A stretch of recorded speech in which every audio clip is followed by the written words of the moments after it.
நாட்டின் முதல் 10 தொழிற்சாலைகளில் காலணி உற்பத்தித் துறை எப்போதும் இடம் பிடித்து வருகிறது. மத்திய அரசு காலணி உற்பத்தித் துறையில் திறன் மேம்பாட்டு பயிற்சிக்கு நிதி ஒதுக்கி பயிற்சிகளை அளித்து வருகிறது. மேலும் சிறு, குறு மற்றும் நடுத்தர தொழில்துறை அமைச்சகத்தின் கீழ் செயல்படும் மத்திய காலணி பயிற்சி நிறுவனம் வேலை வாய்ப்புகளை அளிக்கும் பல்வேறு பயிற்சி வகுப்புகளையும் நடத்தி வருகிறது. மத்திய காலணி பயிற்சி நிறுவனம் காலணி உற்பத்தி தொழிற்சாலைகளில் பணிபுரிய தேவையான மனித வளங்களை உருவாக்கும் பயிற்சிகளை அளித்து வருகிறது. பொதுவாக ஃபுட்வேர் பிசினஸ் என்ற காலணி தொழில் 2 வகையாக இருக்கிறது. 1. காலணிகளை விற்பனை செய்யும் நிறுவனம். 2. காலணி வகைகளை தயாரிக்கும் தொழிற்சாலை. காலணிகளை விற்பனை செய்யும் நிறுவனம் என்றால் அவை பெரிய நிறுவனங்களிலிருந்து கொள்முதல் செய்யப்பட்ட காலணிகளை குறிப்பிட்ட லாபத்திற்கு வாடிக்கையாளர்களுக்கு சில்லறை விலையில் விற்பனை செய்வதாகும். இன்றைய சூழ்நிலையில் பல்வேறு சர்வதேச நிறுவனங்கள் ஆன்லைன் மூலமாக மொத்த கொள்முதல் வியாபாரிகளுக்கு பொருட்களை அனுப்புகின்றன. அவற்றின் மூலம் சர்வதேச ஃபுட்வேர் வகைகளை உள்ளூர் சந்தையிலும் விற்பனைக்கு வைக்க முடியும். காலணி தயாரிப்பு நிறுவனம் என்றால் அடிப்படை விஷயங்கள் நிச்சயம் மாறுபடும். அதாவது ஒரு பொருளை தயாரிக்கும் தொழிற்சாலை என்பது பல்வேறு நிலைகளில் செயல் திட்டங்களை வரையறுத்து திட்டமிட்டு செயல்பட வேண்டிய அமைப்பாக இருக்கும். 1. எந்திரங்களை அமைத்தல். 2. மூலப்பொருள்கள் கொள்முதல். 3. அவற்றை பயன்படுத்தி பொருட்களை தயாரித்தல். 4. தகுதியுள்ள பணியாளர்களை நியமனம் செய்வது. 5.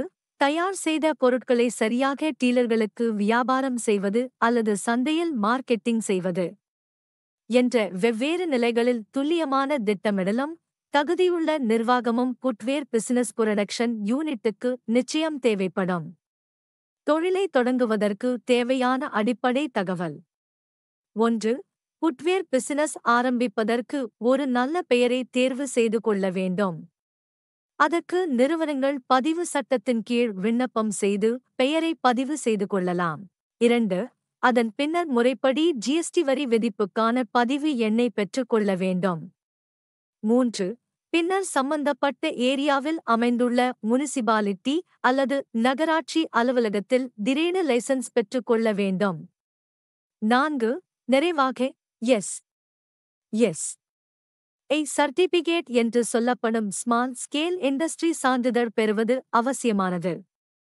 இந்த சான்றிதழை பெறுவதன் மூலமாக அரசு தரப்பில் அளிக்கக்கூடிய பல்வேறு நிதி உதவிகள் மற்றும் சலுகைகளை எளிதாக பெற முடியும். மேற்கண்ட அடிப்படை விஷயங்களை பூர்த்தி செய்த பிறகு ஃபுட்வேர் பிசினஸில் எந்த வகையான மாடல்களை தயார் செய்வது அல்லது மார்க்கெட்டிங் செய்வது என்ற தீர்மானத்தை முடிவு செய்ய வேண்டும்.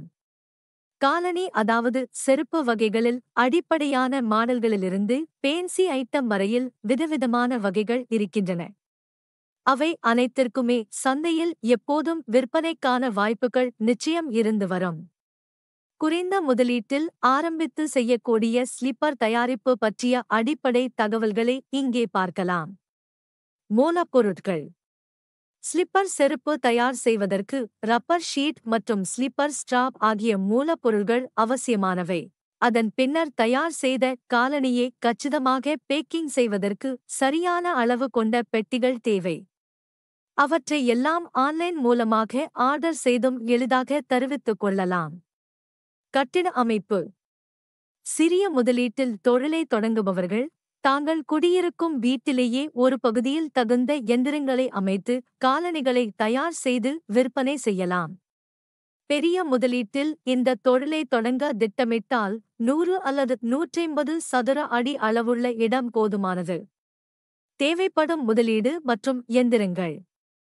குறைந்த முதலீட்டில் தொழில் தொடங்க நினைப்பவர்களுக்கு ₹60,000 கூட போதுமானது. அதிக முதலீட்டில் தொழில் தொடங்க திட்டமிடுபவர்களுக்கு குறைந்தபட்சம் ₹3 லட்சம் தேவைப்படக்கூடும். காலணி தயாரிக்க semi automatic slipper making machine மற்றும் ஆட்டோமேட்டிக் ஸ்லிப்பர் மேக்கிங் மிஷின் என்று 2 வகைகள் சந்தையில் கிடைக்கின்றன. அவற்றின் விலை குறைந்த பட்சம் ₹15,000 முதல் அதிகபட்சம் ₹1,50,000 வரை இருக்கலாம். தயாரிப்பு முறை. செமி ஆட்டோமேட்டிக் எந்திரத்தில் ரப்பர் சீட்டை வைத்து அழுத்தி எடுக்க வேண்டியதாக இருக்கும். ஆனால் ஆட்டோமேட்டிக் இயந்திரத்தில் ஸ்விட்ச் ஆன் செய்யப்பட்டான் தேவையான வடிவத்தில் காலணிகள் கட்டிங் செய்யப்பட்டு வெளியே வந்துவிடும். அவற்றில் தகுந்த அளவு முறைகளுக்கு ஏற்ப துளைகள் செய்து அவற்றில் ஸ்டிராப்ஸ் பொருத்திவிட்டால் செருப்புகள் தயாராகிவிடும். மேலும் சிறியவர்கள் முதல் பெரியவர்கள் வரை பயன்படுத்தும் காலணியின் அளவுகள் வேறுபாடும் என்பதால் அளவிற்கு தகுந்தது போல் ரப்பர் சீட்டை கட் செய்து காலணிகளை தயார் செய்ய வேண்டும். விற்பனைக்கான வாய்ப்பு. மேற்கண்ட முறைகளில் தயாரிக்கப்பட்ட காலணிகளை சொந்தமாக கடை வைத்தும் விற்பனை செய்யலாம். இல்லையெனில் வீட்டில் இருந்தபடியே கூட விற்பனை செய்யலாம். இனிமையாக பேசும் திறமை உள்ளவர்கள் ஃபுட்வேர் பிசினஸ் மார்க்கெட்டிங்கில் நல்ல லாபத்தை பெறுகிறார்கள். பொதுவாக வழக்கமான டிசைன்களில் தயார் செய்யப்பட்ட காலணிகளுக்கு ஒரு குறிப்பிட்ட விலை நிர்ணயமும் நவீன டிசைன்களில் தயாரிக்கப்பட்ட காலணிகளுக்கு குறிப்பிட்ட விலை நிர்ணயமும் செய்து விற்பனைக்கு வைக்க வேண்டும். ஃபுட்வேர் பிசினஸில் பல்வேறு மூலப்பொருள்கள் பயன்படுத்தப்படுகின்றன. ஆண்கள், பெண்கள், இளவயதினர் மற்றும் குழந்தைகள் ஆகியோர்களுக்கான காலணிகள் வெவ்வேறு வகைகளில் இருக்கின்றன. தோல், கம்பளி, nylon, polyester, polypropylene, rayon, synthetic leather, rubber மற்றும் பிளாஸ்டிக் ஆகிய பல்வேறு மூலப்பொருள்களைக் கொண்டு காலணிகள் தயார் செய்யப்படுகின்றன. காலணிகளுக்கான தரப்பரிசோதனைகள். தயாரிக்கப்பட்ட காலணிகளுக்கு துல்லியமான சோதனை, ஆய்வு, ஆலோசனை, பயிற்சி மற்றும் தர உத்தரவாத சேவைகளை மத்திய அரசு அமைப்பான footwear design and development institute FDI அளித்து வருகிறது. மேலும் சில தனியார் அமைப்புகளும் தரத்திற்கான உத்தரவாத சான்றுகளை வழங்கி வருகின்றன.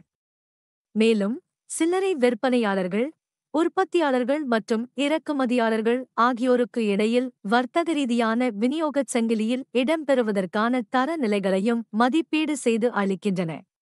அந்த சோதனைகளில் குழந்தைகளுக்கான காலணிகள், விளையாட்டு வீரர்களுக்கான காலணிகள், குறிப்பிட்ட வயதினருக்கான காலணிகள், முதியோர்களுக்கான காலணிகள் உள்ளிட்ட பல்வேறு வகையான காலணி வடிவமைப்பு மற்றும் அதன் நீடித்த உழைப்பு ஆகியவற்றுக்கான ரசாயன சோதனைகளை செய்து சான்றுகளை வழங்கி வருகின்றன.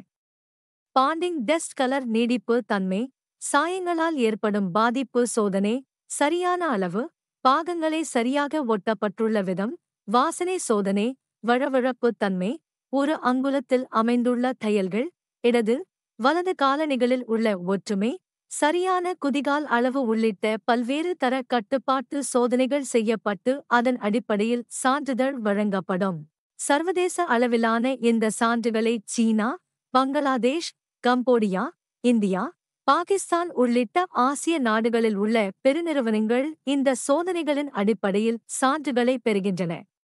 நவநாகரிக வடிவமான ஷூ தயாரிப்புகளில் சர்வதேச அளவில் அங்கீகாரம் பெறுவதற்கு ஏற்ற வகையில் கடும் தரச் சோதனைகளை மேற்கொண்டு அதற்கு ஏற்ப சான்றிதழ் அளிக்க அரசு மற்றும் தனியார் நிறுவனங்களும் ஃபுட்வேர் பிசினஸில் சிறந்த சேவைகளை தொழில் முனைவோர்களுக்கு அளித்து வருகின்றன. பிரத்யேக காலணிகள். இன்றைய காலகட்ட ஃபுட்வேர் பிசினஸ் சந்தையில் உடல்நலம் பேணும் பிரத்யேக காலணிகளுக்கு விசேஷ தேவைகள் இருப்பதால் அவற்றையும் கூடுதலாக தயாரிப்பதில் கவனம் செலுத்தலாம். சர்க்கரை, இரத்த அழுத்தம் உள்ளிட்ட நோய்களால் பாதிக்கப்பட்டவர்கள் மட்டுமின்றி பலரும் உடல் நலம் பேணும் பிரத்யேக காலணிகளை பயன்படுத்துகிறார்கள். அவற்றை தயாரித்து விற்பனை செய்வது நல்ல லாபகரமாக இருக்கும் என்பது குறிப்பிடத்தக்கது. சர்க்கரை நோயாளிகள் காலில் காயம் ஏற்படாமல் இருக்க பீடிங் பொருத்திய காலணிகள் உதவியாக இருக்கின்றன. எதன் மீதாவது மோதினால் காலில் அடிபடாமல் இவை காக்கின்றன. பிசியோதெரபி, அக்குபஞ்சர் சிகிச்சை பெறக்கூடியவர்கள் பாதங்களுக்கு அழுத்தம் கொடுக்கவும், இரத்த அழுத்தம் உள்ளவர்களுக்கு இரத்த ஓட்டத்தை சீராக்கவும் பாலிமர் கவர் ஷீட் பொருந்திய காலணிகள் பொருத்தமாக இருக்கும் என்பதால் அதை அணிய டாக்டர்கள் பரிந்துரைக்கின்றனர். இவற்றை பயன்படுத்துவோர் எண்ணிக்கை அதிகரித்து வருவதால் நல்ல கிராக்கி ஏற்பட்டுள்ளது. இது போன்ற விசேஷ காலணிகளை தயார் செய்யும் உற்பத்தியாளர்கள் அதிகமாக இல்லை என்பதால் கூலியாட்கள் மூலம் உற்பத்தியை அதிகமாக்கி வருமானத்தை பெருக்கிக் கொள்ள இயலும். நோயாளிகள் பயன்படுத்துவதற்கு ஏற்ற விசேஷ காலணி தயாரிப்பு பற்றி பல்வேறு மருத்துவமனைகளுக்கு தகவல் மற்றும் முகவரியை தருவது அவசியம். அதன் காரணமாக அவர்கள் தங்களது தேவைகளுக்கு சம்பந்தப்பட்ட புட்வேர் பிசினஸ் நிறுவனத்தை நிச்சயம் தொடர்பு கொள்வார்கள். அதற்கேற்ப சம்பந்தப்பட்ட மருத்துவமனைகளில் காலணிகளை டிஸ்ப்ளே செய்து காட்டலாம். சம்பந்தப்பட்ட மருத்துவமனை நிர்வாகத்தின் அனுமதி பெற்று நோயாளிகளுக்கும் நேரடியாக விற்பனை செய்யலாம். கூடுதலாக மருந்து கடைகளிலும் விசேஷ காலணி பற்றிய தகவலை அல்லது அந்த காலணிகளை டிஸ்பிளே செய்து வியாபாரத்தை பெருக்கிக் கொள்ளலாம்.